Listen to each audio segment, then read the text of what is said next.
Vamos a dialogar con Elia Barceló, es filóloga anglo-germánica, estudió en la ciudad de Valencia, hizo también filología hispánica en la Universidad de Alicante, residió en Austria durante varios años, donde fue profesora de literatura hispánica. Es una de las escritoras de lengua castellana que se la considera que lleva adelante el género de la ciencia ficción, formando parte con dos escritoras más, una argentina y una cubana, de lo que llaman algunos la Trinidad femenina de la ciencia ficción en Hispanoamérica. Fatal, suena muy mal. Parte de su obra ha sido traducida a más de 18 lenguas, entre ellas alemán, francés, italiano, catalán, neerlandés y el esperanto. Bienvenida, Elia Barceló, es un gusto dialogar contigo, un honor, realmente. Es un placer para mí también estar hablando con gente que está tan lejos y sin embargo tan cerca. Total. Hay una lengua que nos une, que es lo fundamental y que nos hermana, en definitiva, ¿no? Así es. Has recibido el premio de la literatura infantil y juvenil en varias oportunidades, y en este caso la convocatoria es por el premio EDB del 2019, que también fuera premio nacional de la LIG, por el efecto Frankenstein. Así es. Y, nombre más bonito. Exactamente. Entonces, me encantaría conocer la génesis justamente de esta novela, ¿no? ¿Cómo se origina? Pues esta me la sé. Quiero decir que hay algunas novelas que cuando pasan más años, a veces no puedes decir exactamente cómo se te ocurrió, de dónde partió, pero esta me acuerdo exactamente porque iban a cumplirse los 200 años de la publicación del Frankenstein de Mary Shelley, es su gran obra Frankenstein, el moderno Prometeo. Entonces, un buen amigo mío quería organizar unos cursos de verano en el Escorial sobre este monstruo y sobre monstruos en general, y me invitó a dar una conferencia. A mí me encantaba el tema, empecé a prepararlo y se me ocurrió la brillante idea de decir, oye, pues podríamos irnos un fin de semana a Ingolstadt, que es donde en la novela se supone que sucede la acción, aunque Mary Shelley no estuvo allí nunca. O sea, yo eso sabía, que Mary Shelley no había estado nunca en la ciudad. Pero bueno, era una maravillosa excusa para pasar un fin de semana con mi marido viendo algo bonito. Fuimos, me gustó un montón la ciudad, fui a ver el teatro anatómico, fui a ver el lugar donde supuestamente Frankenstein estudió, y de repente en esa misma noche se me ocurrió la novela. O sea, tendría que haberse me ocurrido la conferencia, eso lo hice después, pero me surgió la novela y pensé, guau, eso es una novela magnífica para que los jóvenes, aparte de este homenaje a Mary Shelley que yo quería hacer, para que los jóvenes se den cuenta de que las cosas que tenemos ahora, sobre todo en cuestiones de igualdad entre hombres y mujeres, eso no ha caído del cielo, eso no ha estado ahí siempre. Hemos tenido que luchar mucho para conseguirlo.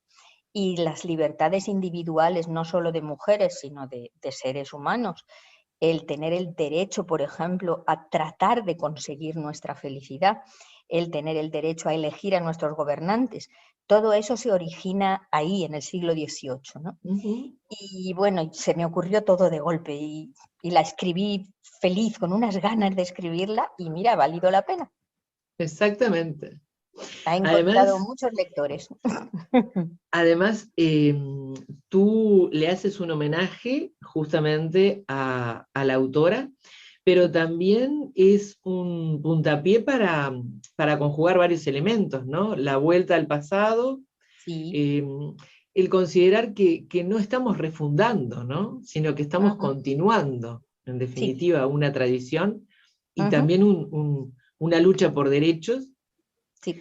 Y el volver el tema de lo social también, ¿no? Es decir, la discriminación, el qué por hacemos clases con el otro, sociales. ¿no?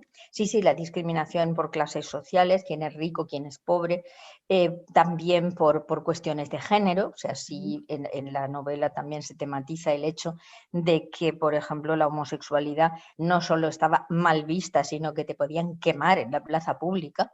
por sodomita. O sea, cosas que ahora lo piensas y dices, Dios mío, pero qué brutos eran, pero cómo se podía vivir así.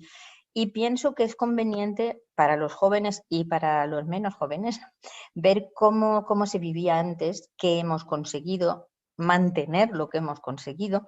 Y luego un tema que también a mí siempre me ha parecido muy importante, que es el de la responsabilidad por tus decisiones y por tus actos. O sea, la vida no es un videojuego que cuando pierdes pone game over y vuelves a empezar. En la vida todas las acciones traen consecuencias y hay algunas consecuencias que son irreversibles, que de verdad ya no puedes cambiarlas. Entonces, no está mal que uno piense un poquito antes de tomar ciertas decisiones y si te salen mal, pues apechugas, porque lo que no puedes hacer es como en el monstruo original, que Frankenstein de repente se da cuenta de que, uy, qué bicho más feo he hecho, qué miedo, qué horror, yo me largo y el pobre bicho se queda ahí él solo, sin que nadie se preocupe de él. Eso siempre me ha parecido una auténtica barbaridad por parte de Víctor Frankenstein. Claro. Entonces en mi novela cambian las cosas.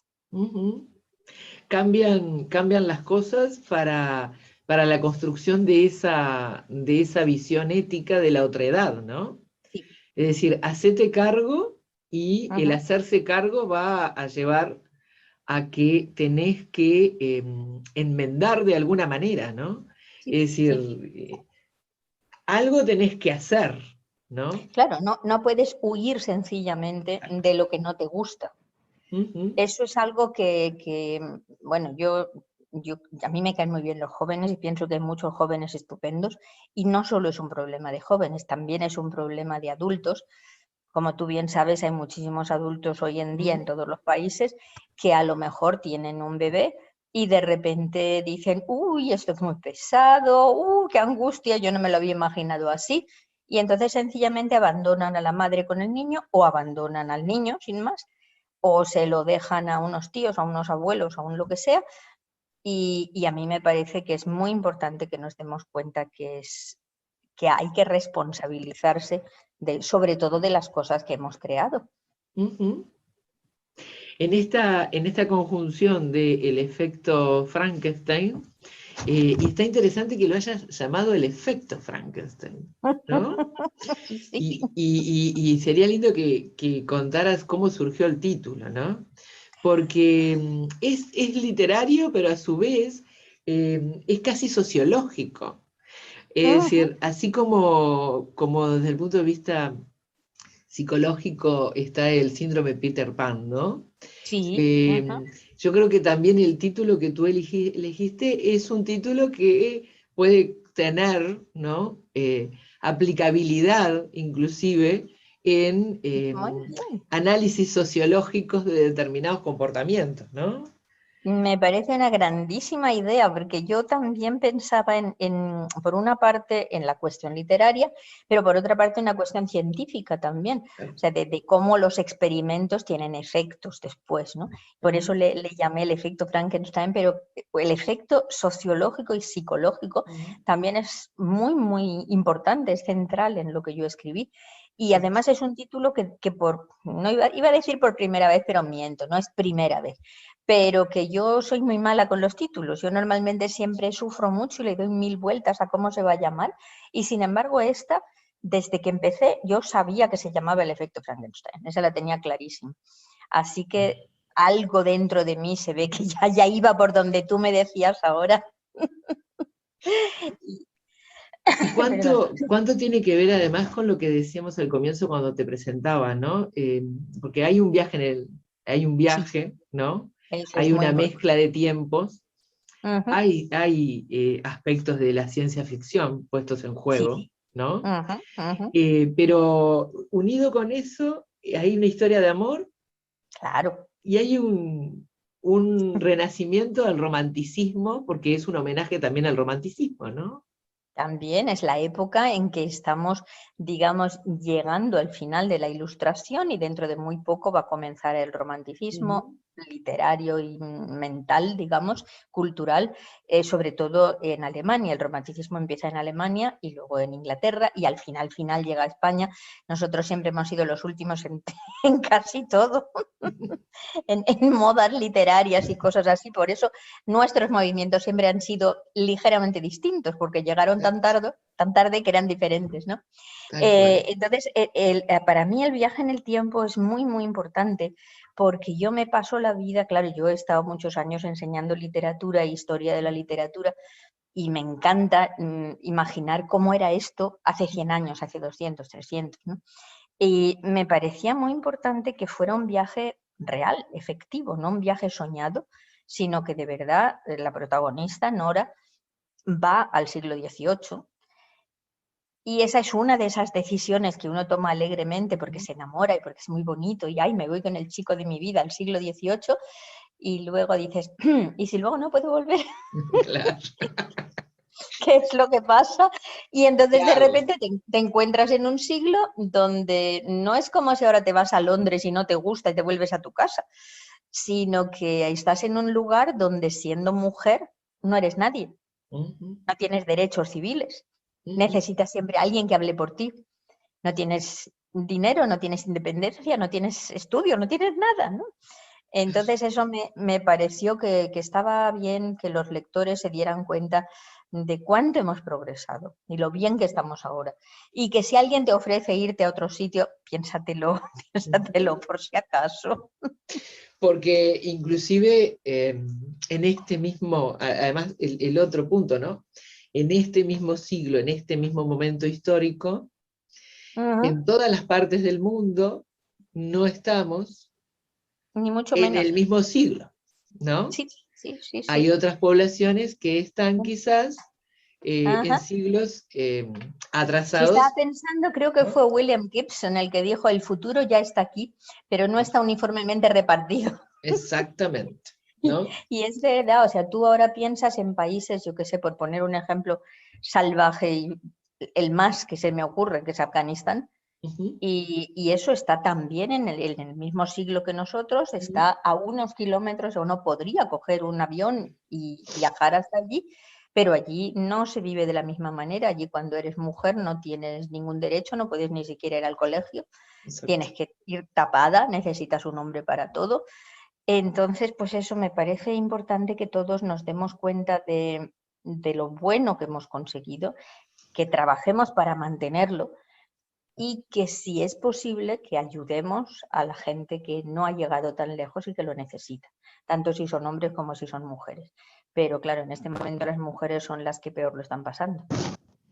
En el caso de, recién decías, ¿no? Viaja directamente al siglo XVIII. Hay un juego de lo que hace Nora que recuerda mucho a Alicia a través del espejo, ¿no? Es Qué ese bonito. pasar el umbral, ¿no? Es decir, Ujú. Sí, ahora estás aquí, ahora estás allá. Y que exacto. una vez que estás allá, cuando te vuelves no hay paso. No, O sea, tú aquí a lo mejor ves una puerta, ves un espejo, ves algo, pero una vez que llegas allí, te das la vuelta y allí no hay nada, allí no hay puerta, ni espejo, ni nada, y sabes que no vas a salir de allí nunca.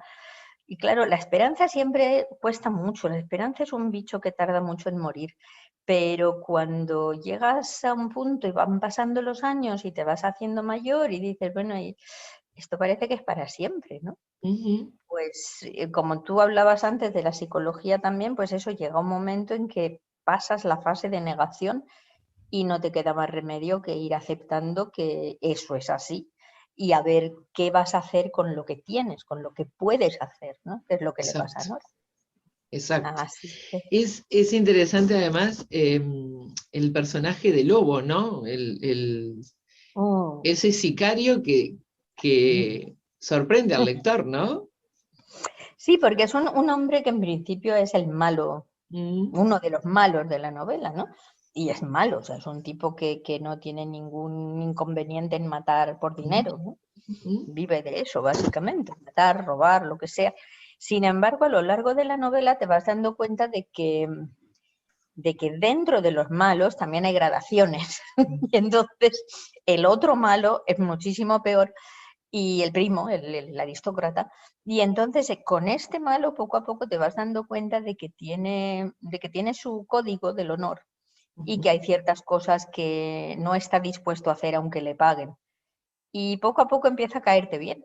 Yo por lo menos lo encuentro encantador a Wolf, a Lobo. Me parece un hombre atractivo.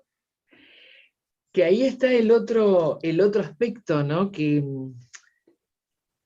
se van descorriendo velos y en definitiva vas viendo los grises en los personajes que pensabas que era nítida la maldad, ¿no? No lo es, ¿no? También está lo otro, ¿no? Es decir, así como te tenés que hacer cargo de las consecuencias de tus actos, resulta que también las luces y las sombras son indistintas en donde están y no las tiene solo un personaje. El bien y el mal no está diferenciado tajantemente, ¿no? No, porque yo no estoy escribiendo una película de Walt Disney de dibujos animados. Entonces, lo que yo trato de hacer es enseñar personajes que unos tienden más a tener muchos defectos y otros tienen más virtudes, pero todos tienen sus claroscuros. Entonces, incluso, por ejemplo, Max, que es una persona maravillosa y totalmente íntegra y honrada y todo eso, es un hombre de su tiempo. Entonces, a él lo han enseñado de una manera en que él, por supuesto, que respeta a las mujeres, sobre todo a las mujeres de su clase y de su condición social, pero teniendo muy claro que están por debajo de él. Porque él es hombre y ellas son mujeres y así es la vida y Dios lo ha hecho así, ¿no? Y él está convencido de que los blancos son superiores a los negros, porque es lo que le han dicho toda la vida. Aparte de que él no ha conocido a un negro jamás. A él le parece que eso es una cosa tan rara como un extraterrestre, ¿no? Entonces no es que él sea malo, es que es un hijo de su época. Igual que nosotros ahora pensamos cosas que dentro de 200 años todo el mundo dirá, pero ¿cómo podían pensar una salvajada como esa, ¿no? Y a nosotros nos parece todo muy normal. ¿Cómo a través de esta novela y de otras obras pones justamente el tema de la contextualización? Es decir, no podemos ser ajenos ni al lugar en el que nacimos, ni la época en la que nacimos, ni la cultura que recibimos, ¿no? Sí. Es decir, percibimos de acuerdo a nuestra cultura. Sí, a nuestra cultura, al lugar donde hemos nacido y fundamental a la familia donde hemos nacido. Y todo eso son cosas que no se eligen. Nosotros tratamos de creernos todo el rato de que somos personas totalmente independientes, con libre albedrío, que podemos movernos a nuestro antojo. Y luego, si lo piensas un poco, te das cuenta de que en las cosas de verdad fundamentales, las que hacen que tú seas quien eres, ahí no has tenido elección, porque hasta los, yo qué sé, 10, 12 años, tú naces en una familia, en un país que no has elegido. Y cuando te quieres dar cuenta, pues tú a lo mejor quieres mucho a tu papá y tu mamá, que son unos salvajes o que te han tratado mal o que son, yo qué sé, drogadictos o cualquier cosa. Y eso es algo que has tenido que aguantar durante 10 años y durante mucho tiempo te ha parecido normal. O has nacido en un país donde tú cumplías las leyes y solo mucho más tarde te das cuenta de que eran unas leyes abusivas o salvajes o injustas, pero cuando te quieres dar cuenta ya tienes mucho dentro. Y luego tienes un gran trabajo a lo largo de tu vida para desligarte de todo aquello que te marcó de pequeño. Tu lengua, por ejemplo. Claro. ¿Sí? Tú ves el mundo a través de la lengua que te enseñaron al nacer. Y entonces la lengua ya cualifica las cosas de manera que tú ya las ves como buenas o malas por la lengua en la que te has educado. Y eso siempre me ha parecido apasionante. Por eso es bonito cuando aprendes lenguas y te das cuenta de que hay gente que al haber aprendido el mundo en otra lengua ve necesariamente las cosas de otra manera. Eso me parece fascinante. ¿Y cómo ha sido, desde el punto de vista de ese, justamente centrarte en la lengua, ¿no? ¿Cómo ha sido la elección de los vocablos, de la sintaxis, de la construcción de imágenes, para, me imagino, no contribuir con la novela ¿no? Ujú. A pautar también una forma de ver, Ay, qué pregunta ¿no? más bonita, qué excelente pregunta. Es una cosa maravillosa. Sí, porque casi nadie se da cuenta de que la literatura, por tonto que parezca, es un arte que utiliza como herramienta la palabra. No tenemos otra cosa. Los escritores no tenemos efectos especiales, no tenemos música de fondo, no tenemos nada más que nuestra palabra. Entonces es muy importante crear el mundo que estás creando eligiendo las palabras adecuadas para lo que tú quieres crear. Ujú. Entonces, eso es algo que, por ejemplo, a mí a veces me llegan manuscritos de gente joven que me piden, ¿no podrías echarle un ojo a este capítulo y tal? Y algunos lo hacen muy bien, pero hay otros que a lo mejor están escribiendo una novela medieval o que quieren que suene, que se sienta como medieval, y luego utilizan palabras que en aquella época no existían y que hubieran sido un shock, porque Claro, no se puede decir. Tú no puedes decirle a alguien en la Edad Media, nada tío, no pasa nada, ¿no? claro. O, o sea, es algo que, o vale, vale, así está bien. Tampoco. O sea, es algo que no se puede decir. Y entonces te dicen, bueno, pero eso lo dice todo el mundo, sí, eso lo dice todo el mundo en el siglo XXI. Pero si tú lo estás escribiendo en el siglo XIII, con eso destruyes la sensación que estás produciendo. Y a lo mejor luego sí utilizas bien las palabras de las armas o de lo que sea, pero en Pero no es diálogo, verosímil, pero no es porque tiene que verosímil y ser entonces te verosímil saca, el diálogo, justamente, que es donde claro, está la y te vida. saca totalmente. O yo qué sé, se ponen a hablar de usted. Pero ¿cómo van a hablar de usted? Entonces sí, yo me preocupo mucho cuando hago una novela, no hace falta irse tan lejos, pero cuando hago una novela donde hay escenas, por ejemplo, ahora estoy haciendo una novela en la que en este momento estoy en una escena que sucede entre 1925 y 1930, hay varias escenas. Es muy importante leer obras de la época, no exhaustivamente, pero mirar un poco cómo hablaban entre ellos, porque no hablaban igual un hombre con otro hombre estando solos que un hombre en presencia de señoras, que dos señoras juntas, y con esos detalles de verdad creas la sensación para el lector de que están asistiendo a algo realista, algo que se pueden creer, totalmente verosímil. Y si no lo haces, hay algo que rechina, y el lector, aunque no sea un experto en lingüística, lo nota. Claro. Y acá había que conjugar dos tiempos, además, Ujú, ¿no? ujú. Claro, claro, el siglo XXI y el siglo XVIII. Exacto. Pero eso era muy bonito, yo eso lo pasé muy bien, muy bien. Una cosa que a mí me hacía mucha gracia al escribir la novela es que cuando ves películas, por ejemplo, en que sucede algo así, que alguien se va al pasado, nadie nota que no eres de allí.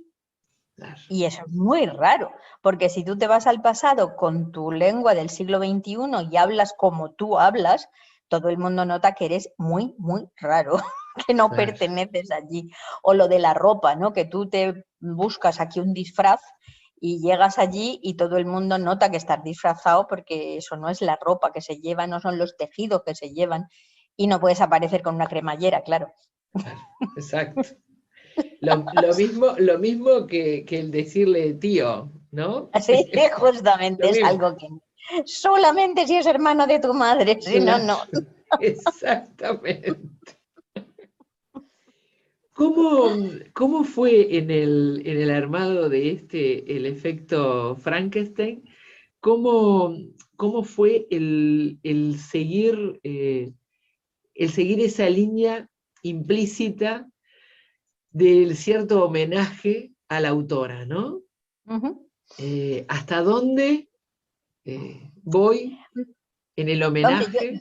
yo quería que, claro, que la novela fuera mi novela, o sea, no Mm, podía, no por podía eso. hacer una cosa. Además, la novela de Mary es enorme, es una novela gordísima y muy, Ujú. muy discursiva, en la que hay muchísimas descripciones, muchísimos pensamientos y más allá, y vueltas de un personaje y de otro personaje y cosas así.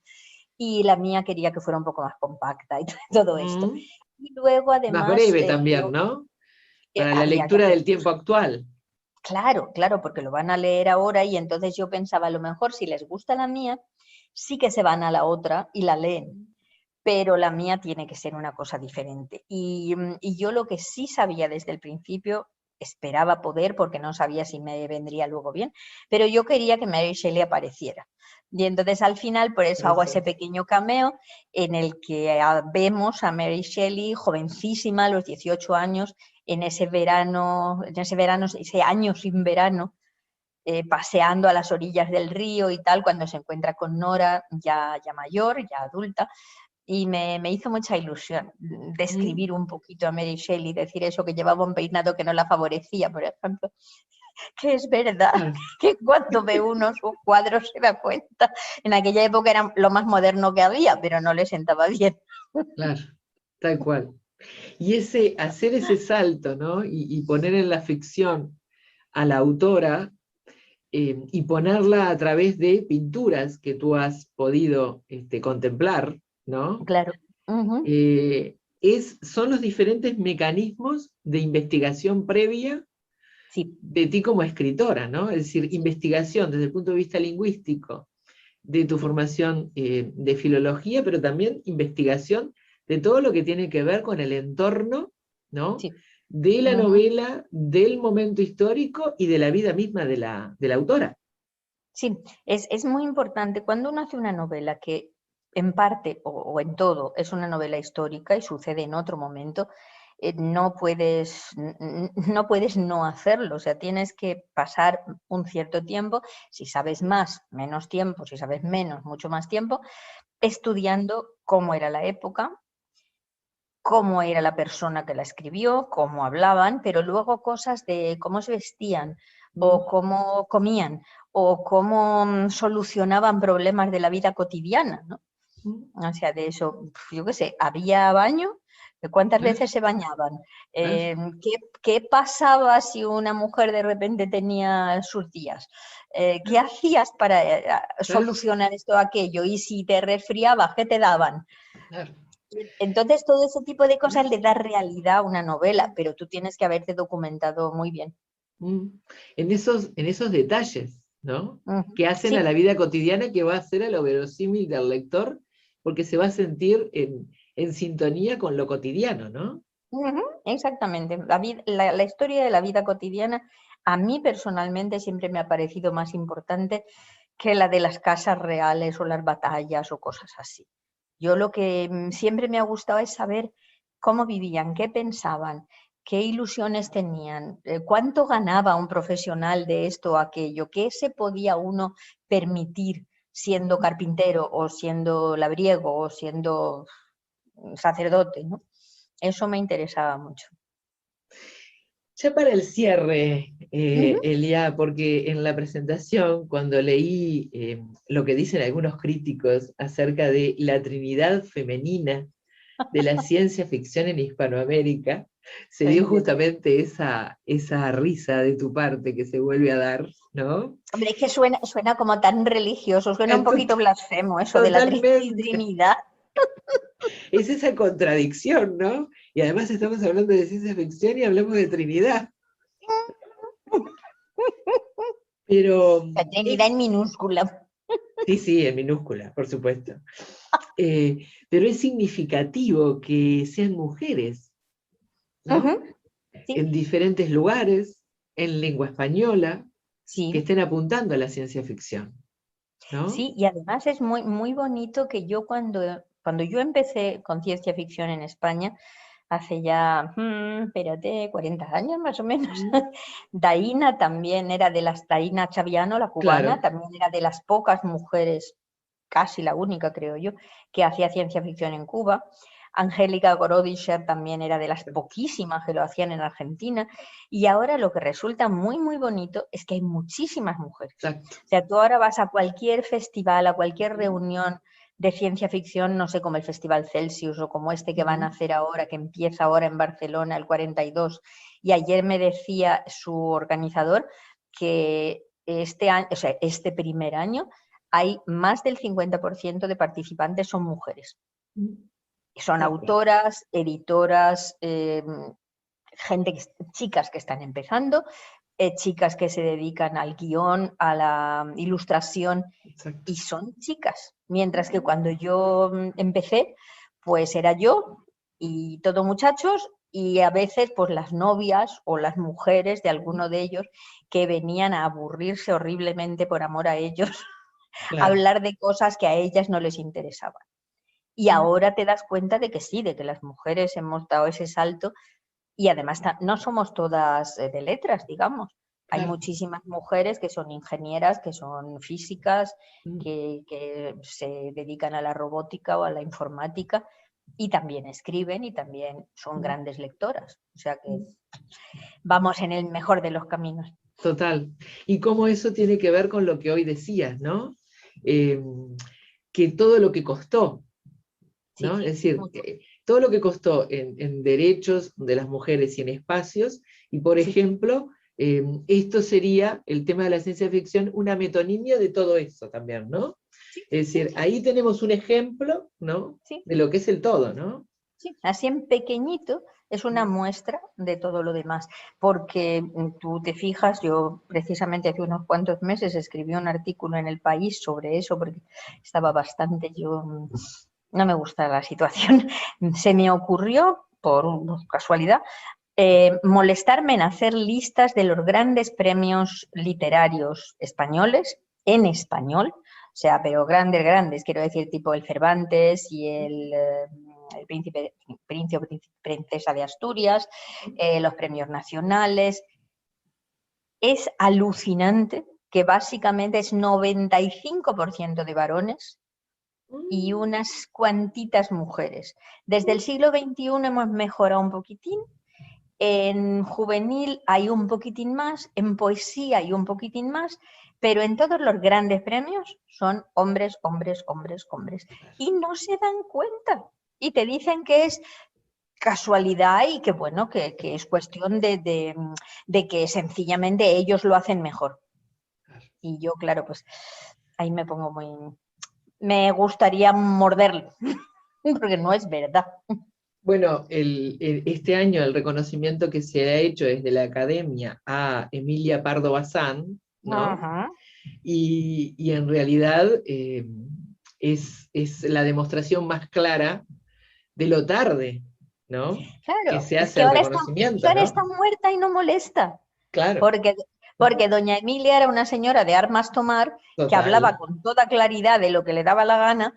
Claro, hay que reconocer que ella era independiente económicamente, económicamente, exacto. que tenía un título aristocrático y entonces se podía permitir cosas que otras no podían.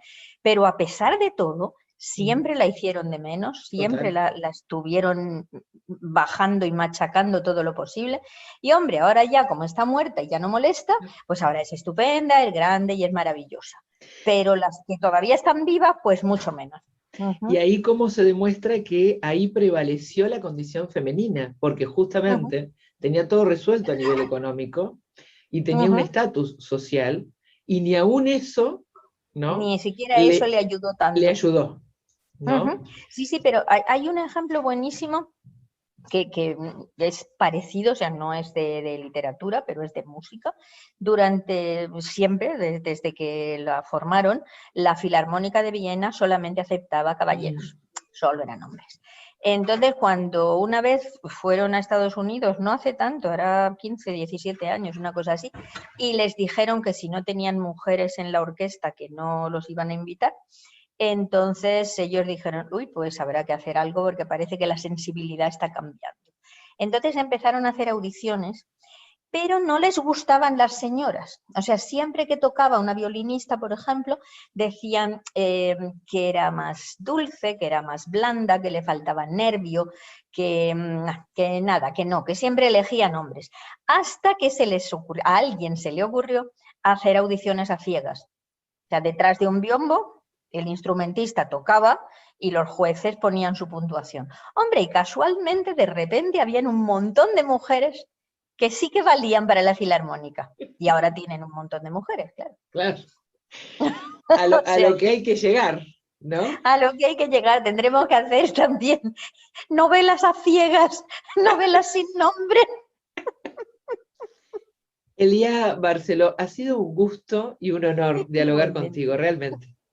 Yo también lo he pasado muy bien hablando contigo, espero que la cosa se repita. Yo sigo escribiendo, ¿sabes? O sea que vamos a tener más ocasiones. Va a haber ocasiones. Un gusto, muchísimas gracias. Igualmente, hasta luego, hasta la próxima y muchas gracias a todos los que nos han escuchado y a todas. Hasta luego.